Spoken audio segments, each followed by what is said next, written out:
हरे कृष्ण। आप सभी लोगों का भगवत गीता ज्ञान प्रबोधिनी के सत्र में स्वागत है। हम लोग 11वें अध्याय से चर्चा कर रहे हैं, जिसका शीर्षक है पूर्णता की ओर अग्रसर।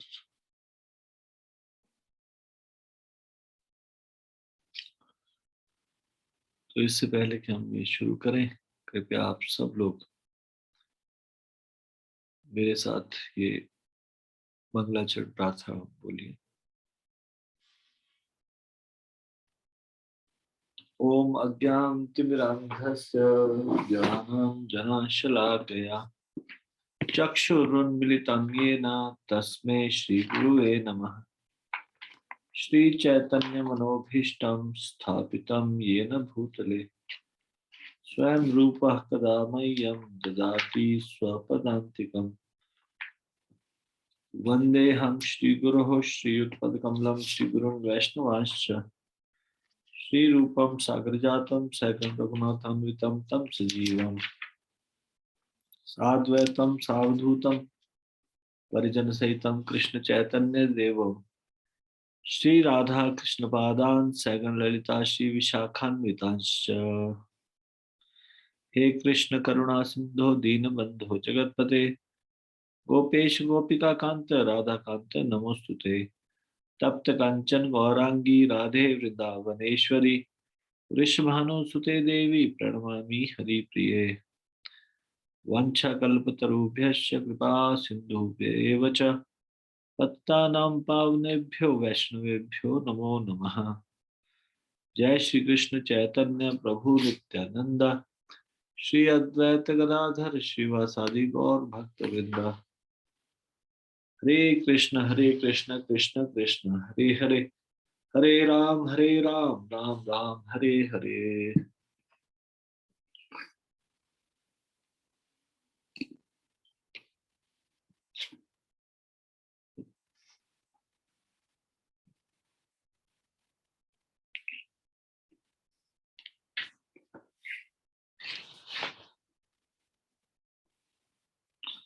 तो हम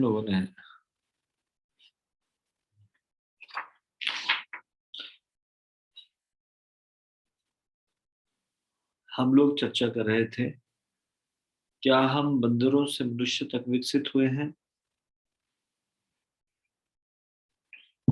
तो इसके बारे में हम कुछ अलग अलग कारण पढ़ेंगे, जिससे कि ये प्रूव होगा कि क्या हम बंदर से मनुष्य तक विकसित हुए। तो सबसे पहला कारण हमने ये जो पढ़ा था, fossil records disapprove Darwin's evolution theory.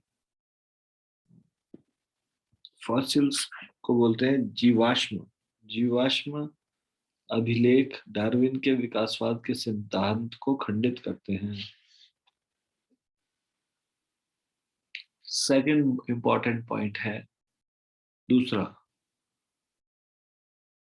No one has seen one species change into another.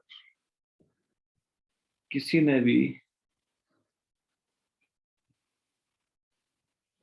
एक स्पीसीज से दूसरी स्पीसीज में बदलते हुए नहीं देखा। किसी भी एक एक किसी भी एक प्रजाति को दूसरी प्रजाति में किसी ने बदलते हुए नहीं देखा। तो सेकंड वाला हम लोग पढ़ेंगे अभी। जीवाश्म अभिलेख एक योनि से दूसरी योनि में क्रमिक परिवर्तन के प्रत्यक्ष साक्ष्य भी नहीं दे पाए।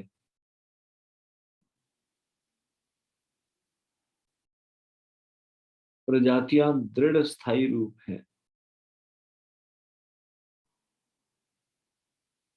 विकासवादी यदा कदा प्रजनन द्वारा नई प्रजातियों को देखने अथवा उनके आविर्भाव के कारण का दावा करते हैं। प्रजनन किस्में उत्पन्न करता है, किंतु नई प्रजातियां नहीं। कुत्तों की कई किस्में होती है, परंतु कुत्ते तो सदैव कुत्ते ही रहेंगे। चाहे प्रजनन से हो अथवा परिवर्तन उत्परिवर्तन से हो। पीढ़ी दर पीढ़ी सुअर सुअर ही रहेंगे और सिंदूर के वृक्ष ही रहेंगे। Scientific American.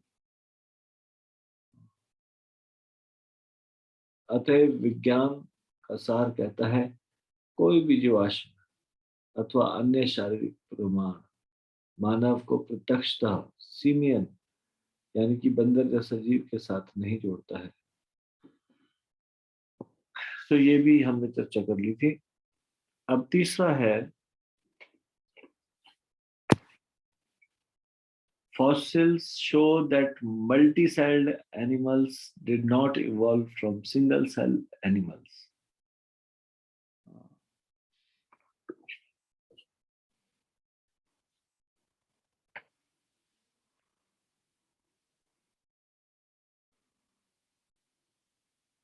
जीवाश्म दर्शाते हैं कि बहुकोशिकीय जीव एक कोशिकीय जीवों में परिवर्तित नहीं हुए।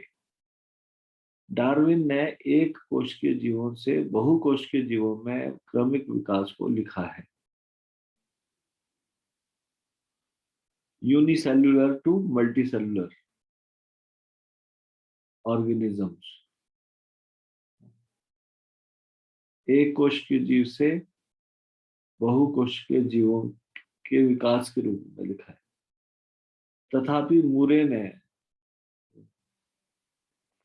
मूरे एक साइंटिस्ट हुआ, उन्होंने 1964 में समर्थन किया है जीवाश्म अभिलेख में बहुकोशिकीय जीवों के जीवाश्म एक कोशिकीय जीवों के अवशेषों से पूर्व प्रकट हुए।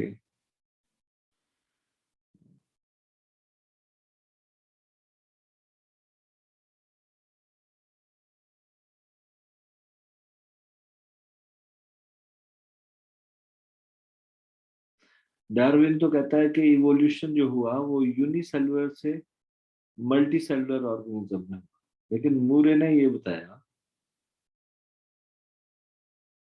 जो मल्टी सेलुलर या मैनी सेल्ड एनिमल्स थे उनका जो फॉसिल्स थे वो सिंगल सेल एनिमल से ज्यादा पुराने थे। तो यहाँ पे भी ये डार्विन की बात गलत साबित हुई। तो इससे ये प्रूव होता है कि many celled animal single cell animal से इवॉल्व नहीं हुए।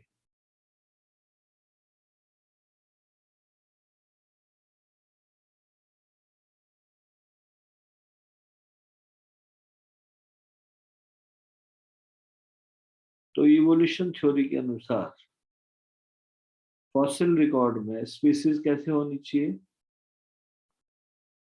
उस ऑर्डर में होनी चाहिए जिसमें वो इवॉल्व हुई।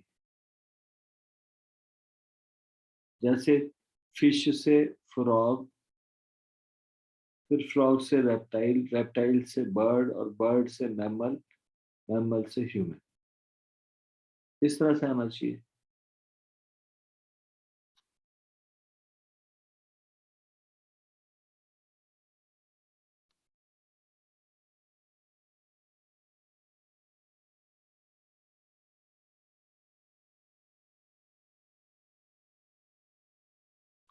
प्राचीन प्रजातियां चट्टान के निम्नतम स्तर पर और सबसे नवीन प्रजातियां उच्चतम स्तर पर प्रकट होनी चाहिए। जीवाश्म अभिलेख यानी कि फॉसिल रिकॉर्ड दर्शाते हैं कि तथाकथित पूर्वज चट्टानों में प्रकट हुए जो कि उनके तथाकथित वंशजों से काफी उच्च है। यह प्रमाणित करता है कि एक प्रजाति दूसरी प्रजाति से विकसित नहीं होती, सभी जीव भिन्न है और भगवान द्वारा बनाए गए। मतलब जो इवोल्यूशन थ्योरी डार्विन ने दी वो साइंटिस्टों ने ही डिसअप्रूव कर दी। साइंटिस्टों ने बोला कि ये बिल्कुल भी मैच नहीं करती, यानी कि हम लोग बंदर से पैदा नहीं हुए, बंदर से मनुष्य नहीं बने, है ना। फॉसिल रिकॉर्ड इस तरह से नहीं लिखा था।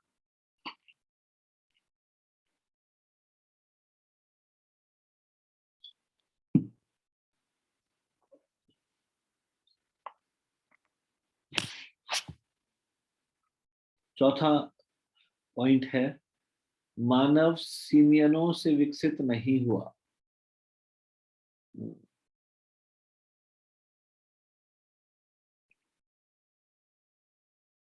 तो सीमियन बोला गया है बंदर जैसे दिखने वाले जीव, यानी कि apps. Human did not evolve from apps.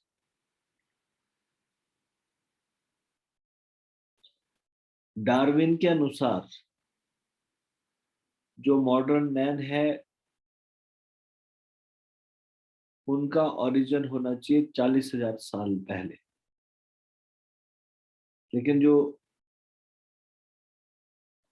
Records है, चट्टानों के अभिलेख दर्शाते हैं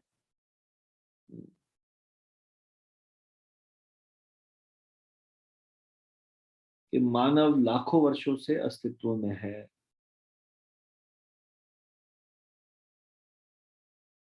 चट्टानों के अभिलेख दर्शाते हैं कि मानव तथा सिमियन, बंदर जैसा जीव तथा अन्य जीव लाखों वर्षों से अस्तित्व में है। सह अस्तित्व में मतलब एक साथ एग्जिस्ट करते हैं। मानव जीवाश्म पाए गए हैं जो कि आदि सिमियनों, बंदर जैसे जीव से काफी पुराने हैं। तो इससे ये प्रूव हो जाता है कि ऐसा नहीं था कि पहले बंदर की तरह जो जीव थे वो थे और फिर मनुष्य हुए। मनुष्य केवल 40,000 साल पहले हुए डार्विन के अनुसार। लेकिन फॉसिल रिकॉर्ड्स इस तरह से नहीं दिखाते।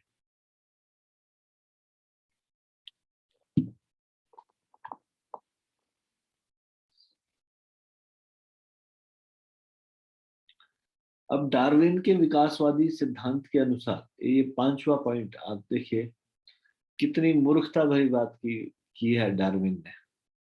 वो कहता है कि जिराफ को लंबी गर्दन कैसे प्राप्त हुई। तो डार्विन क्या कहता है, जो मूर्ख लोग ये डार्विन थ्योरी को मानते हैं या फिर ये पढ़ाई जाती है, ये पढ़ के बड़ा आश्चर्य होगा कि डार्विन कहता है कि जिराफ अफ्रीका में अन्य घास चरने वाले जानवरों के जैसा ही दिखाई देता था, किंतु अन्य जानवर मैदानों में घास व नीची शाखाओं से पत्ते को खाकर ही संतुष्ट थे। जिराफ ने सोचा कि प्रतिकूल परिस्थितियों में जीवित रहने के लिए ऊंचाई पर स्थित शाखाओं से पत्ते तोड़ना आवश्यक है। यह कुछ समय तक चलता रहा। वह, उसके भाई व बहन ऊंचाई की ओर बढ़ते रहे। केवल सबसे ऊंची शाखाओं के पत्तों तक पहुंच सकने वाले पशु ही जीवित रहे। घास वाले मैदान में रहने वाले अन्य सभी जिराफ भूखमरी से मर गए, क्योंकि वे सभी इतने घमंडी थे कि उन हरी भरी वनस्पतियों को, जिन्हें अन्य पशु खाते थे, को झुककर खाना पसंद नहीं करते थे। इसलिए केवल सबसे लंबी ग्रीवा या गर्दन वाले जिराफों के पास पर्याप्त खाने को था। अन्य सभी जिराफ भूखमरी से मर गए। दुखद कथा, क्या आपको नहीं लगता? परंतु डार्विन के अनुसार जिराफ द्वारा लंबी गर्दन प्राप्त करने की यही कथा है। अब इसमें कोई भी व्यक्ति इसको सोच सकता है कि क्या कैसा सिद्धांत दिया डार्विन ने, कि जिराफ की लंबी गर्दन हुई क्योंकि वो ऊंची जो पेड़ की ऊंचाई में जो पत्तियां हैं उसको खाने के लिए सिर ऊपर उठाता रहता था। हाँ? ऐसा करने से लंबी गर्दन हो जाएगी क्या? कितनी बेहूदी बात कर रहा है ये डार्विन। अब इसमें एक मनन करने योग्य विचार है। क्या विचार है? असफल जिराफों ने वृक्षों से भोजन लेने हेतु अपनी गर्दनों को खींचने की बजाय भूमि पर से घास क्यों नहीं खाया? वैसे उन्हें वृक्षों से जल नहीं मिलता है, तो फिर वे मैदान से घास क्यों नहीं खा सकते थे?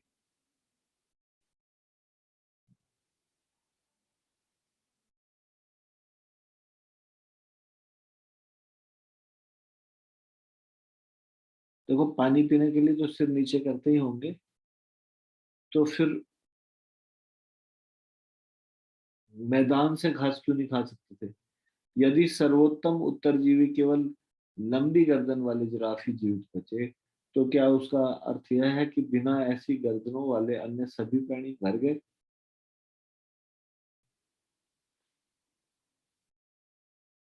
अब सोचिए कि जैसा वो कहता है डार्विन, अगर इसको इसको पिक्चराइज करें अपने माइंड में, तो इसके दुखांत कथा का चित्रण करें, तो मृत जिराफ घास पर ऐसे ही पड़े हैं, जबकि 12 सिंगे जैसे छोटी गर्दन वाले जानवर उनके आसपास पर्याप्त भोजन के साथ घूम रहे हैं। क्या उस समय उनकी गर्दनें झुककर घास खाने जितनी लंबी थी? नहीं, नहीं थी क्या? प्रत्येक जिराफ को जल पीने के लिए अपनी गर्दन झुकानी पड़ती है। डार्विन के जिराफ भुखमरी से मर गए, न कि प्यास से। आप स्वयं भी देखिए डार्विन अपनी अनुमानित शोध में क्या लिखता है।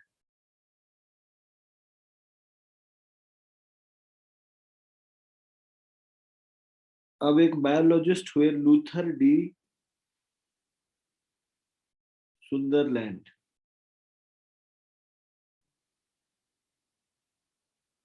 उसने डार्विन की इस लंबी कथा को डार्विन्स एनिग्मा का नाम दिया। डार्विन्स डार्विन्स एनिग्मा, ये उसने 1988 में डार्विन के विरुद्ध एक तरह से लिखा।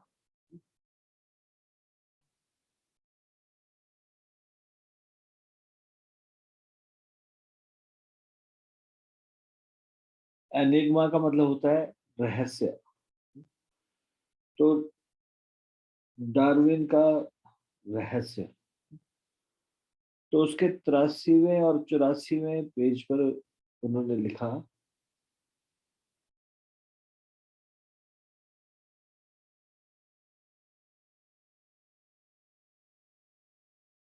कि नव डार्विनवादियों द्वारा यह अनुमान लगाया गया है कि लाखों वर्षों में जिराफ के कुछ पूर्वजों की गर्दन तथा टांगों की हड्डियां लंबी होती गई।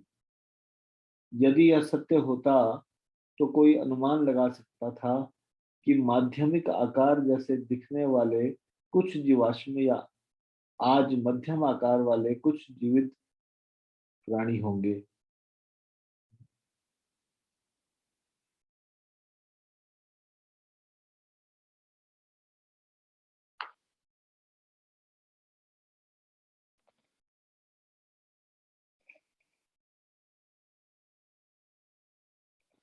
लेकिन फॉसिल रिकॉर्ड में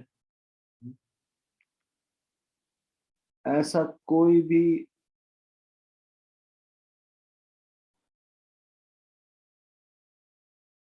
फॉसिल रिकॉर्ड नहीं मिला। माध्यमिक आकार वाले नहीं पाए गए। विकासवादी स्पष्ट नहीं कर सकते कि केवल जिराफ ही इतनी लंबी गर्दन के साथ चतुर्पादों वाला प्राणी क्यों है।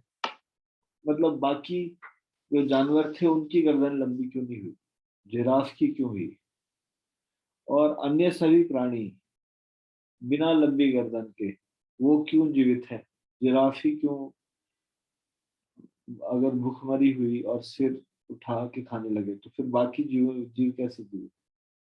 कई छोटी गर्दन वाले प्राणी भी उसी स्थल में जिराफ के साथ जीवित रहे। डार्विन ने भी संभव समीक्षा का उल्लेख द ओरिजिन में किया है, परंतु जानबूझ पर कर इस पर ध्यान नहीं दिया गया। अब देखो, डार्विन खुद से कहता है,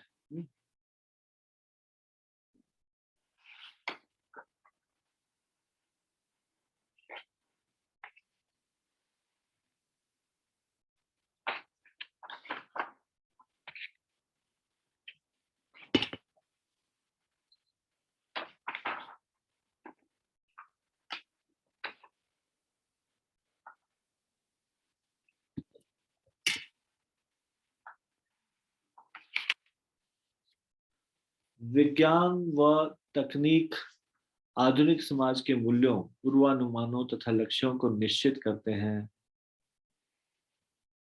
धर्म पर अंधविश्वासों के प्रचार का दोष मढ़ते हुए नास्तिकतावादी आधुनिक वैज्ञानिक विकासवाद जैसे सिद्धांतों का प्रचार करते हैं, जो कि अप्रामाणिक तथा प्राय अप्रमाणीय अनुमानों पर अनुचित विश्वास की मांग करते हैं।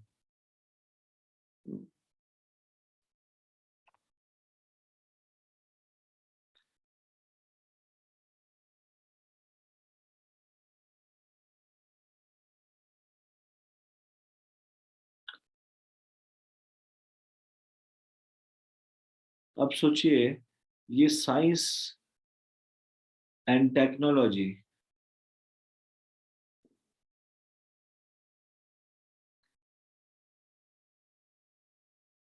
ये वैल्यूज, एजम्पशंस, गोल्स को डिटरमाइन करती है मॉडर्न सोसाइटी। और रिलीजन के ऊपर क्या दोष लगाती है कि वो ब्लाइंड फेथ को प्रोपेगेट कर रहे हैं, उसको बढ़ावा दे रहे हैं। और ये जो एथिस्टिक या नास्तिकतावादी मॉडर्न साइंटिस्ट है, वो ऐसी ऐसी थ्योरीज इवोल्यूशन की प्रोपेगेट कर रहे हैं जैसे कि डार्विन ने की। क्या उसमें अनरीजनेबल फेथ नहीं है, ब्लाइंड फेथ नहीं है? हो रहा क्या साइंस में? डार्विन की थ्योरी में ये कोई पे विश्वास करने वालों से अगर पूछा जाए तो क्या वो आंख बंद करके डार्विन की थ्योरी पे विश्वास नहीं कर रहे?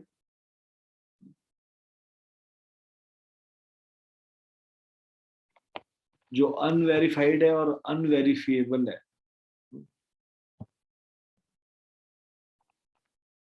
अप्रमाणिक और अप्रमाणनीय अनुमानों पर अनुचित विश्वास किया गया है।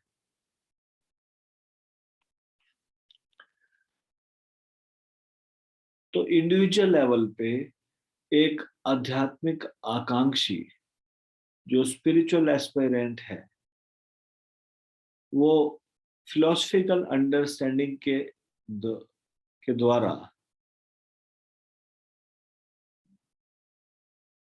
यह विश्वास कर लेता है कि वह शरीर नहीं बल्कि आत्मा है और एक भगवान है जिसने प्रत्येक वस्तु की रचना की है, जिसका विकास होता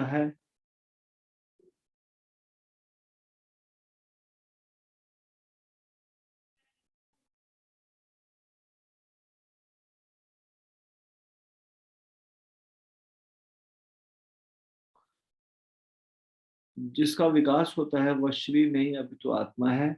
जब एक विद्यार्थी स्नातक के प्रथम वर्ष को प्राप्त कर लेता है तो वह अगली कक्षा में जाता है, न कि पिछली कक्षा अगली कक्षा में बदल जाती है।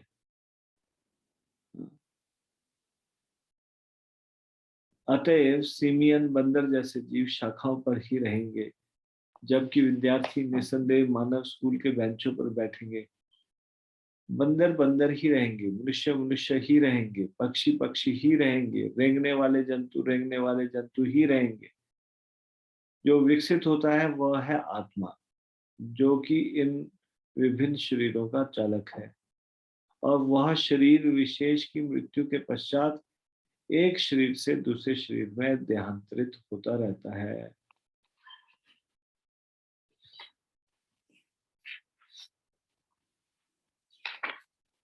यहाँ पे डार्विन की थ्योरी को ध्वस्त किया गया।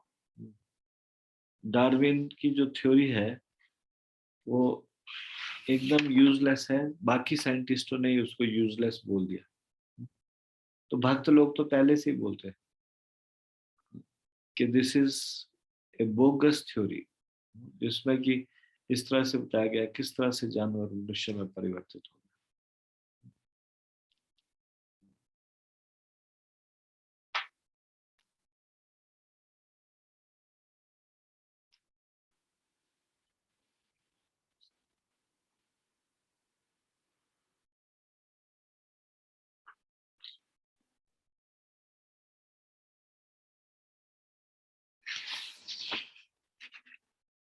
नेक्स्ट टॉपिक है विकास का पूर्ण ज्ञान।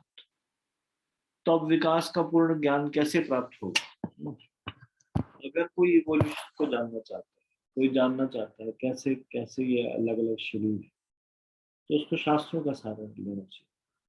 वैदिक उदाहरण स्पष्ट करते हैं कि विकास है शरीर का नहीं अपितु आत्मा। तो शरीर का विकास ऐसा नहीं कि वही शरीर चेंज होके आस्ते आस्ते मनुष्य बन जाएगा। आत्मा का विकास ये है कि वो पहले निम्न शरीर में है, फिर थोड़ा उसका विकास हुआ और फिर वो ऊपर के शरीरों में आई और फिर बाद में मनुष्य के शरीर में। एक निम्न योनि उच्च योनि में विकास नहीं करती, बल्कि निम्न योनि से आत्मा उच्च योनि में विकास करती है। ये फैक्ट है। जो लोअर बॉडीली फॉर्म है वो इवॉल्व होके हायर बॉडीली फॉर्म नहीं बनती। सोल जो लोअर बॉडीली फॉर्म में है वो इवॉल्व होके हायर बॉडीली फॉर्म में को प्राप्त करती है। मूलतः जीव आध्यात्मिक प्राणी है, किंतु जब वह भौतिक जगत का भोग करना चाहता है तो वह नीचे उतरता है। इस श्लोक से पता चलता है कि जीव पहले मनुष्य शरीर धारण करता है, किंतु अपने अधम कार्यों के कारण वह निम्न योनियों में पशु, वृक्ष, जलचर रूपों में जन्म लेता है। विकास की क्रमिक क्रिया के से जीव को पुनः मनुष्य शरीर प्राप्त होता है और उसे अवसर दिया जाता है कि वह देहांतर चक्र से उबर सके। किंतु यदि वह अपने स्थिति को समझने का अवसर हाथ से जाने देता है तो वह पुनः विभिन्न शरीरों में जन्म व मृत्यु के चक्र में पड़ जाता है। श्रीमद् भागवतम के चौथे अध्याय के चौथे स्कंद के 29वें अध्याय का चौथा श्लोक। पद्म पुराण आगे कहते हैं, जलजा नव लक्षाणी स्थावर लक्ष्य विशांति कृमया रुद्र संख्यक पक्षिणाम दश लक्षाणी पश्वत्रीन लक्षणानि मनुष्य चतुर्लक्षाणी। ध्यान से सुनिए। जलचर प्राणियों की 9 लाख योनियां हैं, वनस्पति और वृक्षों की 20 लाख योनियां हैं, कीड़ों मकोड़ों की 11 लाख योनियां हैं, पक्षियों की 10 लाख योनियां हैं, पशुओं की 30 लाख योनियां हैं और मनुष्यों की 4 लाख योनियां हैं। इस तरह से ये 84 लाख योनियां बनती है। अलग अलग प्रकार के मनुष्य भी 4 लाख प्रकार के अलग अलग प्रकार के मनुष्य हैं।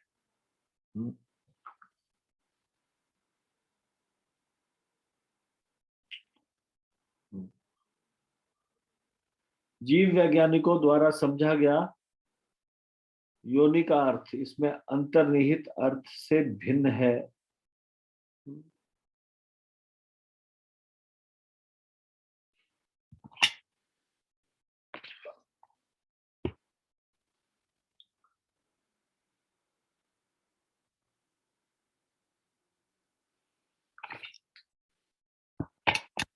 जीव वैज्ञानिकों द्वारा प्रयोग किया गया अर्थ स्थूल भौतिक बाह्य आकृति या जीवित भौतिक शरीर के स्थूल रूपात्मक आकृति मूलक लक्षणों के लिए उपयुक्त है।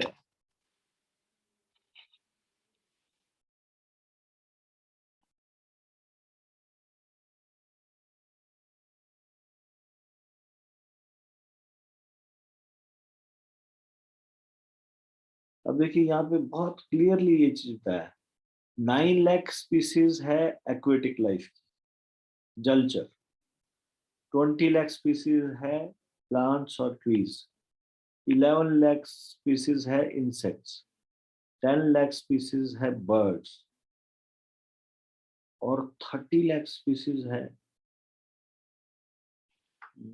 बीस्ट पशुओं की और 4 लाख स्पीसीज है ह्यूमन लाइफ। सबसे ज्यादा कौन सी है? ये जानवरों वाली। फिर सेकंड नंबर पे ये पेड़ पौधे वाली,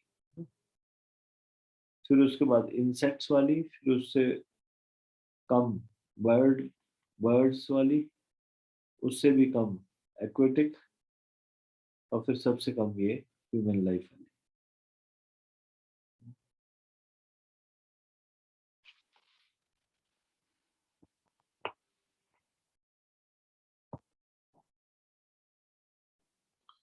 जीवात्मा की चेतना के स्तर पर ये सारे के सारे आधारित है।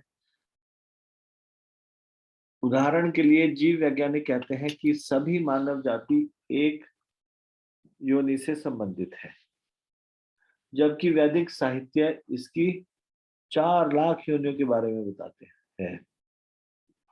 अन्य शब्दों में निम्न कोटि की मानव जाति से लेकर उच्च कोटि के देवताओं और शुद्ध भक्तों तक चेतना के विभिन्न स्तरों पर मानव जाति की 4 लाख योनियां हैं। तो 4 लाख स्पीसीज जो बताई जाती है कि मनुष्य की 4 लाख योनियां है, उसमें निम्न स्तर से लेकर उच्च कोटि के देवता और शुद्ध भक्त, ये सारे, इन सबको, ये 4 लाख डिफरेंट ग्रेड्स हैं ह्यूमन बींग्स के। 4 lakh grades of human beings, different level of consciousness के आधार पे, मोस्ट डिग्रेडेड ह्यूमन बींग से लेकर हाईली इवॉल्व्ड डेमीगॉड्स और प्योर डिवोटीज तक।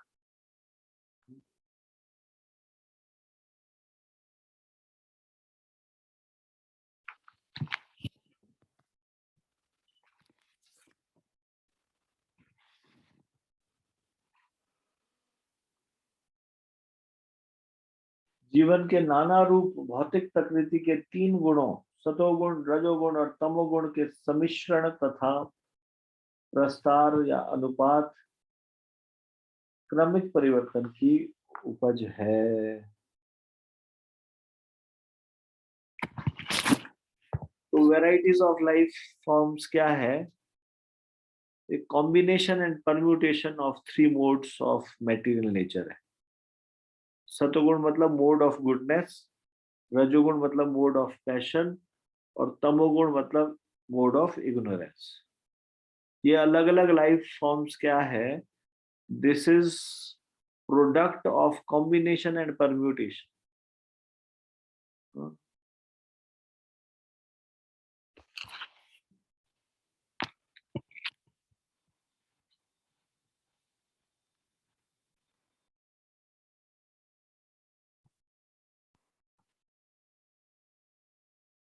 योनियां अस्थायी मकानों अथवा विविध आकारों, आकृतियों तथा रंगों के कमरों की भांति है, जिनमें शाश्वत आत्मा अथवा जीवात्मा अस्थायी रूप से रहता है।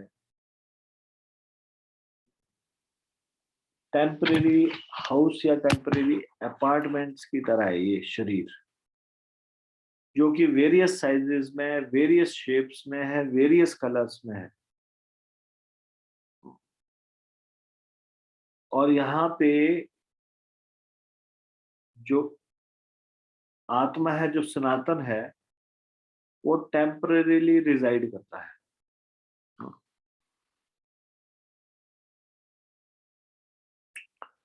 और फिर कैसे इसको लिया जा सकता है? कोई भी इन कमरों में से किसी एक को अपनी किराया चुकाने की क्षमता के अनुसार ले सकता है। यानी कि अलग अलग शरीरों को धारण किया जाता है, यानी कि अलग अलग शरीर, यानी कि अलग अलग कमरे, कितना किराया चुका सकते हैं उसकी क्षमता के अनुसार। किंतु फिर भी सभी प्रकार के कमरे एक साथ विद्यमान होते हैं।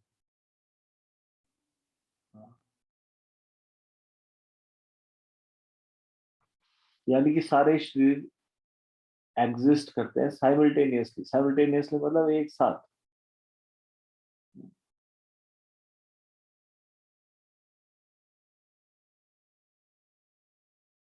उसी प्रकार से जो आत्मा है, आत्मा को उसके कर्म के अनुसार इन शारीरिक रूपों में से किसी एक को ग्रहण करने की सुविधा प्रदान की जाती है, परंतु सभी रूप एक साथ विद्यमान होते हैं, इसलिए शरीर विकसित नहीं होता। आत्मा कर्मों का मूल्य चुकाकर विकसित होता है।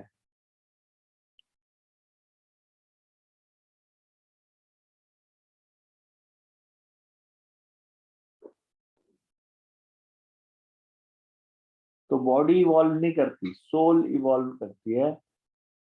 और प्राइस क्या पे करती है? Price of Karma. कैसे कर्म की? कर्म किए तो जिस प्रकार के कर्म किए उस प्रकार का शरीर प्राप्त होगा।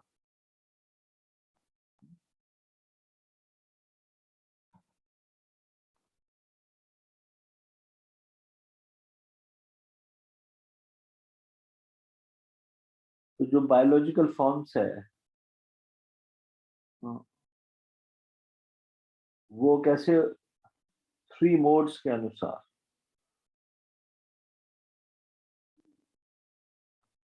तीनों गुणों के अधीन जीव रूप जीवात्मा की चेतना के गुणों व कर्मों पर दबाव डालते हैं। इस प्रकार एक व्याघ्र के शरीर में प्राणी जोर से दहाड़ना और भोजन के लिए प्राणियों को मारना चाहेगा, जबकि हंस के शरीर में प्राणी आकर्षक रूप से उड़ना व सरोवर में तैरना चाहेगा। यहाँ तक कि प्रकृति के तीन गुणों के कार्यकलापों वश हम एक ही परिवार में भिन्नता देखते हैं।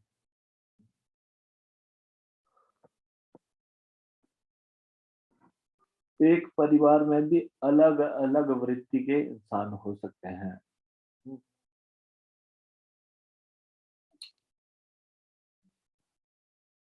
तो ये विकास का पूर्ण ज्ञान है, शास्त्रों में बताया गया, जो हमने अभी चर्चा की। अब पूर्व जन्म की क्रिया विधि क्या है? मृत्यु के समय क्या होता है? What happens at the time of death? और ये क्या मैकेनिज्म है रीइंकार्नेशन का? इसको हम पढ़ेंगे, इसके बारे में चर्चा करेंगे अगले प्रवचन में। तो इसको अभी हम यहीं पे विराम देंगे। श्रीमद् भगवद गीता ज्ञान प्रबोधिनी की जय। श्रीमद् भगवद गीता की जय। श्रील प्रभुपाद की जय। निताई गौर प्रेमानंदे। हरि हरि बोल।